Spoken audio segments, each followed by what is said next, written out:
Assalamualaikum warahmatullahi wabarakatuh. Perkenalkan, nama saya Seviana Wulandari, NIM 2021410039, Prodi Agroteknologi kelas B.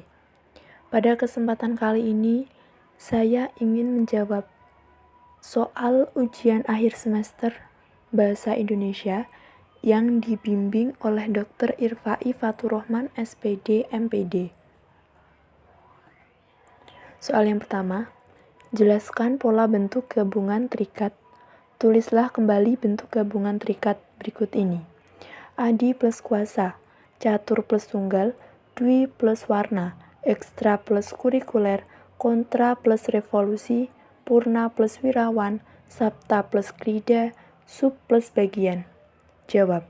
Dalam Kamus Besar Bahasa Indonesia atau KBBI, kata bentuk terikat adalah bentuk bahasa yang harus digabung dengan unsur lain agar dapat dipakai dan memiliki makna yang jelas. Adi plus kuasa menjadi adi kuasa digabung. Catur plus tunggal menjadi catur tunggal digabung. Dwi plus warna menjadi dwi warna digabung. Ekstra plus kurikuler menjadi ekstra kurikuler digabung. Kontra plus revolusi, kontra spasi revolusi. Purna plus wirawan menjadi purna wirawan digabung. Sabta plus krida menjadi sabta spasi krida. Sub plus bagian menjadi sub spasi bagian. Yang kedua, jelaskan bentuk penalaran deduktif dan bentuk penalaran induktif. Berikan contoh penerapannya. Jawab. Yang pertama, penalaran deduktif atau umum ke khusus, yaitu proses penalaran untuk menarik kesimpulan berupa prinsip atau sikap yang berlaku khusus, berdasarkan fakta-fakta yang bersifat umum. Contoh, premis 1, semua kucing berbulu. Premis 2, Miko memiliki rambut.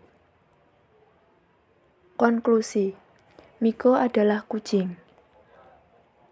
Yang kedua, penalaran induktif atau khusus ke umum, yaitu paragraf yang diawali dengan menjelaskan permasalahan-permasalahan khusus atau mengandung pembuktian dan contoh-contoh fakta, yang diakhiri dengan kesimpulan yang berupa pernyataan umum.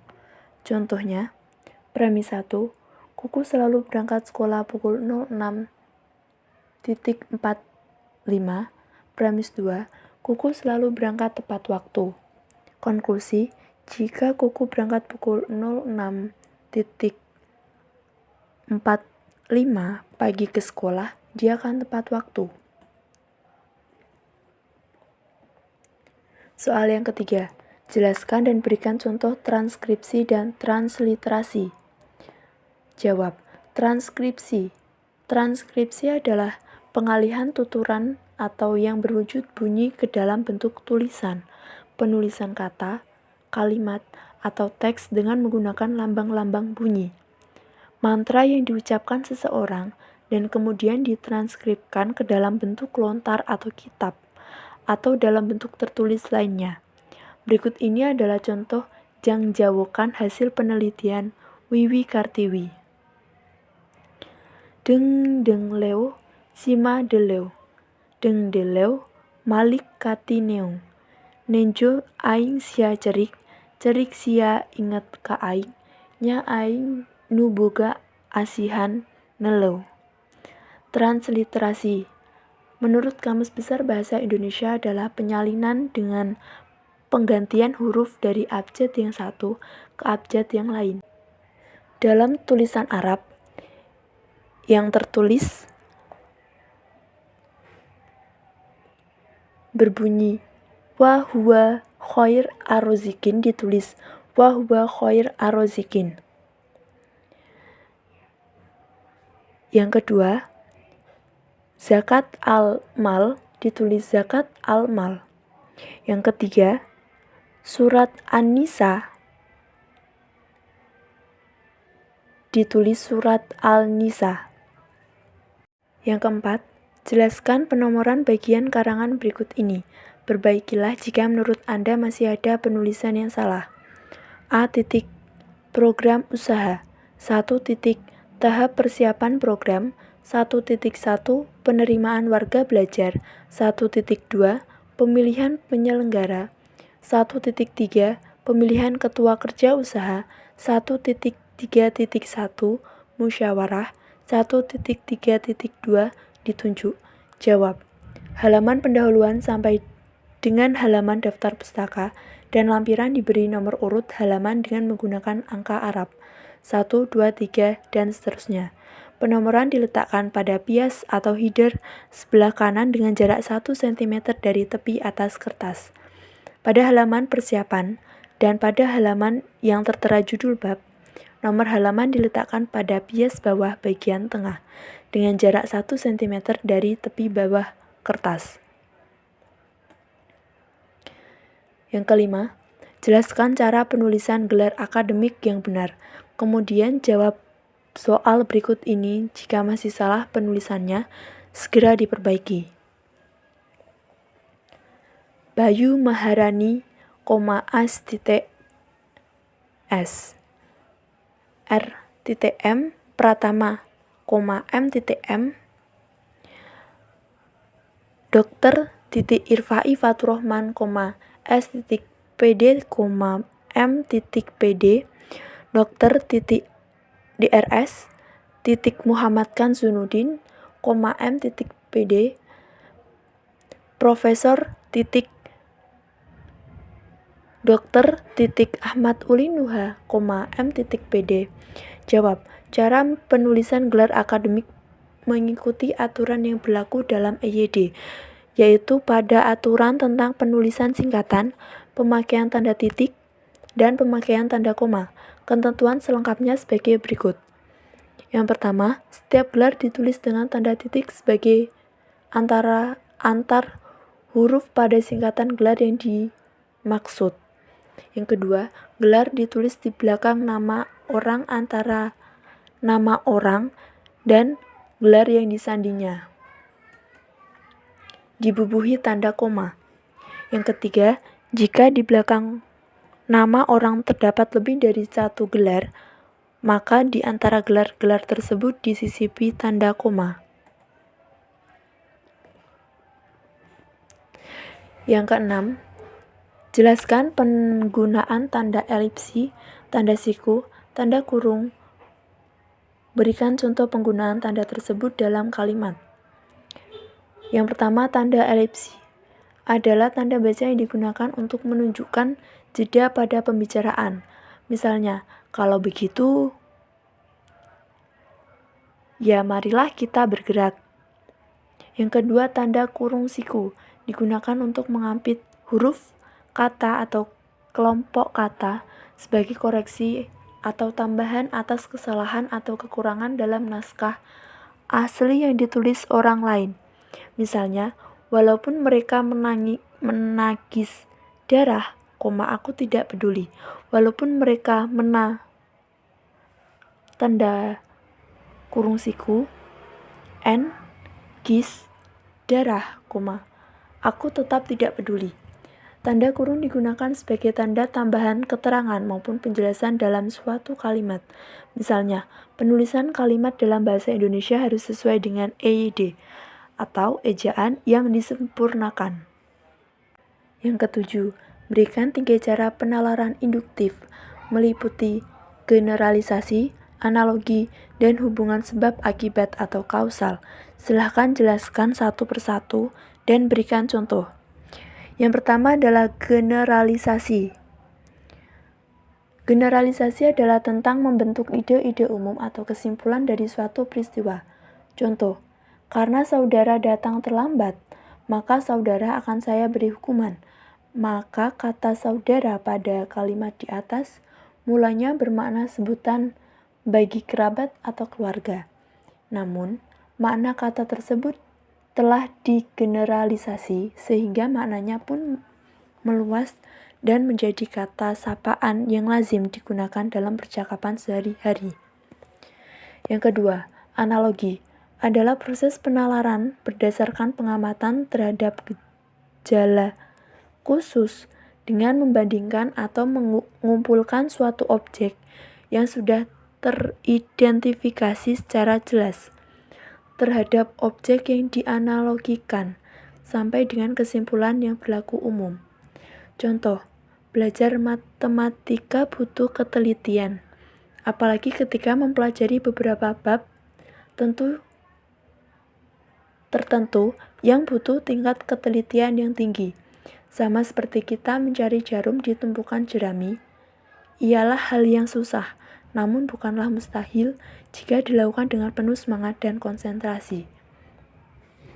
Yang ketiga adalah hubungan sebab akibat atau kausal, adalah proses penalaran yang diperoleh dari gejala-gejala yang saling berhubungan. Hubungan kausal atau kausalitas merupakan prinsip sebab akibat.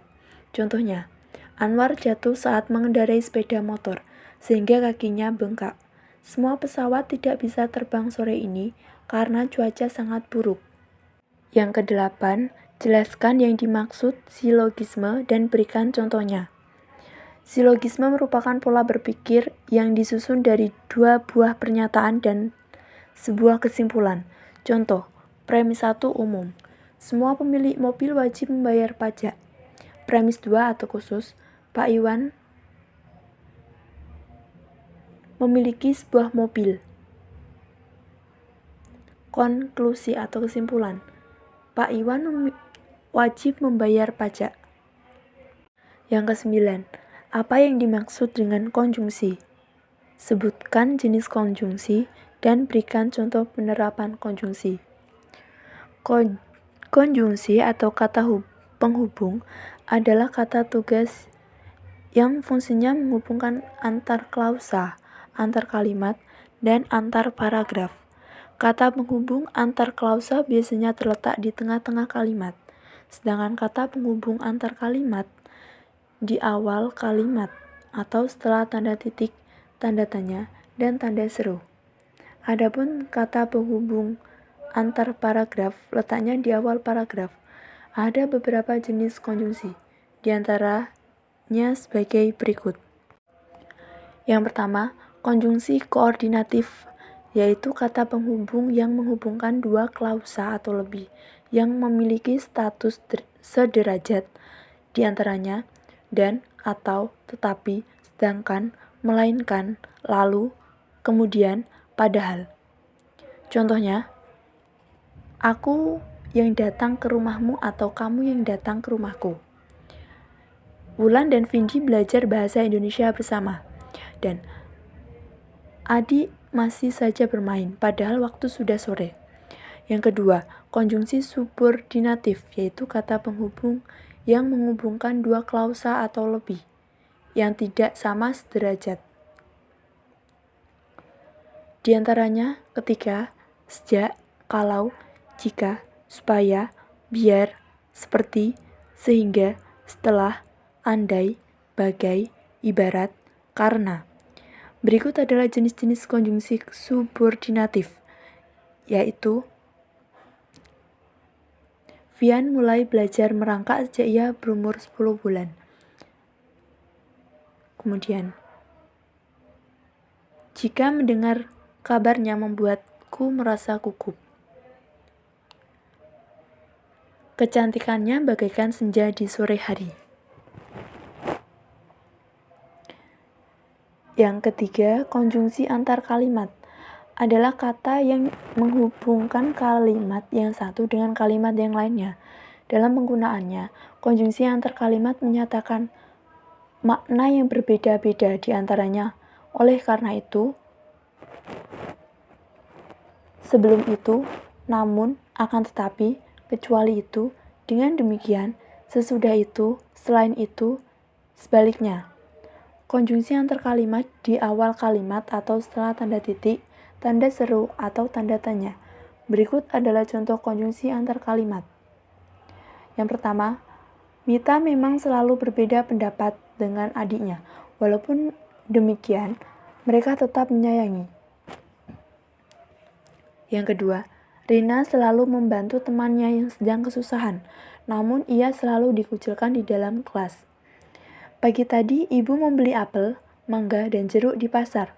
Selain itu, ia juga membeli beberapa sayuran seperti bayam, kangkung, dan sawi. Yang keempat, konjungsi korelatif, yaitu konjungsi yang menghubungkan dua kata, frasa, atau klausa. Dan kedua unsur itu memiliki status sintaktis yang sama. Konjungsi korelatif terdiri atas dua bagian yang dipisahkan oleh salah satu kata, frasa, atau klausa yang dihubungkan. Contoh, baik, maupun, tidak hanya, tetapi, juga, demikian rupa, sehingga, apakah, atau, jangankan, pun, untuk lebih jelas. Contoh, tidak hanya kita harus setuju, tetapi kita juga harus patuh. Jangankan orang lain, orang tuanya sendiri pun tidak dihormati. Pak Beni memberikan cindera mata kepada istrinya setelah pulang kerja dari luar kota. 10. Wacana terbagi menjadi 5, yaitu wacana narasi, deskripsi, eksposisi, argumentasi, persuasi. Jelaskan ciri dan perbedaan tiap wacana tersebut, serta berikan contohnya. Wacana narasi. Istilah narasi dalam bahasa Inggris atau narration berarti kisahan. Penyusunan wacana narasi erat kaitannya dengan rangkaian peristiwa. Wacana ini berusaha menyampaikan serangkaian kejadian menurut urutan terjadinya dengan dimaksud memberi arti kepada sebuah kejadian atau serentetan kejadian dan agar pembaca dapat memetik hikmahnya dalam cerita itu.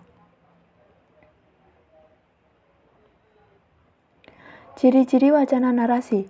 Yang pertama, menonjolkan unsur perbuatan atau tindakan. Kedua, dirangkai dalam urutan waktu dan berusaha menjawab pertanyaan apa yang terjadi. Contohnya, kampus ini menjadi saksi bisu perjuanganku untuk menuntut ilmu. Selama 4 tahun terakhir ini, aku sudah menorehkan keringat dan langkah-langkah yang setiap pagi aku jalan untuk pergi ke gedung tua itu. Kini Rabu tanggal 22 September 2021 adalah buah yang kudapat dari hasil kerja kerasku selama ini.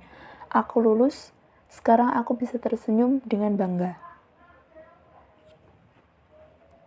Yang kedua, wacana deskripsi. Ialah jenis wacana yang ditunjukkan kepada penerima pesan agar dapat membentuk suatu citra atau imajinasi tentang suatu hal. Karangan ini berisi gambaran mengenai suatu hal atau keadaan sehingga pembaca seolah-olah melihat, mendengar, atau merasakan hal tersebut. Biasanya, wacana ini menggambarkan suatu objek dengan melibatkan pengamatan dari panca indera. Contoh, bambu adalah tanaman jenis rumput-rumputan dengan rongga dan ruas di batangnya. Nah, bambu memiliki banyak tipe. Nama lain dari bambu adalah buluh, aur, dan eru.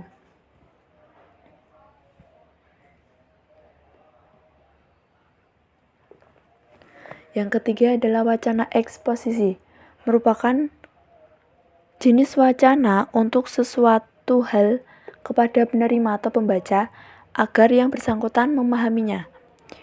Dalam wacana ini diperlukan proses berpikir. Ciri-ciri eksposisi, menyajikan informasi tentang sesuatu hal berdasarkan fakta. Contoh, manfaat sayuran hijau bagi kesehatan tidak terlepas dari kandungan vitamin, mineral, serat, dan beragam nutrisi lain di dalamnya. Di antaranya menjaga kesehatan mata, menjaga kesehatan saluran pencernaan, dan mencegah penyakit jantung. Yang keempat adalah wacana argumentasi. Merupakan jenis wacana yang berusaha mempengaruhi pembaca atau pendengar agar menerima pernyataan yang dipertahankan, baik yang didasarkan pada logistik maupun emosional. Sebuah wacana dikategorikan wacana argumentasi apabila bertolak dari pertanyaan yang sifatnya kontroversi antara penuturan dan mitra tutur. Pengembangan kerangka karangan argumentasi dapat berpola sebab-akibat, akibat-sebab, atau pola pemecahan masalah. Ciri-ciri argumentasi berisi pendapat yang didukung dengan kata dan berusaha meyakinkan pembaca dengan data yang disajikan. Contoh, kemarau tahun ini cukup panjang. Sebelumnya, pohon-pohon di hutan sebagai penyerap air banyak yang ditebang. Di samping itu, irigasi di desa ini tidak lancar. Ditambah lagi dengan harga pupuk yang semakin mahal dan kurangnya pengetahuan para petani dalam menggarap lahan pertaniannya. Oleh karena itu, tidak mengherankan panen di desa ini selalu gagal. Yang kelima adalah wacana persuasi. Adalah wacana yang bertujuan mempengaruhi mitra tutur untuk melakukan perbuatan sesuai yang diharapkan penuturnya. Untuk mempengaruhi pembacanya, biasanya digunakan segala daya dan upaya yang membuat mitra tutur terpengaruh. Untuk mencapai tujuan tersebut, wacana persuasi kadang menggunakan alasan yang tidak rasional. Persuasi sesungguhnya merupakan penyimpanan dari argumentasi dan khusus berusaha mempengaruhi orang lain atau para pembaca. Persuasi lebih mengutamakan untuk menggunakan atau memanfaatkan aspek-aspek psikologis untuk mempengaruhi orang lain. Jenis wacana persuasi yang paling sering ditemui adalah kampanye dan iklan. Ciri-ciri wacana persuasi harus menimbulkan kepercayaan pada pendengar atau pembacanya. Bertolak atas pendirian bahwa pikiran manusia dapat diubah. Harus menciptakan persesuaian melalui kepercayaan antara pembicara atau penulis dan yang diajak berbicara atau pembaca. Harus menghindari konflik, baik dalam pemikiran pembaca atau sesama pembaca, agar kepercayaan tidak hilang dan tujuan tercapai. Dan harus ada data dan fakta secukupnya untuk mendukung ajakan. Contohnya, marilah kita biasakan hidup sehat dimulai dari hal yang paling kecil. Salah satunya membiasakan diri untuk mencuci tangan dengan sabun. Oleh karena itu, gunakanlah sabun untuk menghilangkan kuman. Mencuci tangan dengan menggunakan sabun harus selalu digalakkan sebelum dan sesudah makan, sesudah memegang benda yang kotor, dan setelah membuang air besar dan buang air kecil. Dengan cara ini, kita sudah melakukan salah satu langkah untuk mengurangi penularan penyakit. Sekian jawaban dari ujian akhir semester yang dapat saya sampaikan. Apabila ada salah kata, saya mohon maaf yang sebesar-besarnya. Wassalamualaikum warahmatullahi wabarakatuh.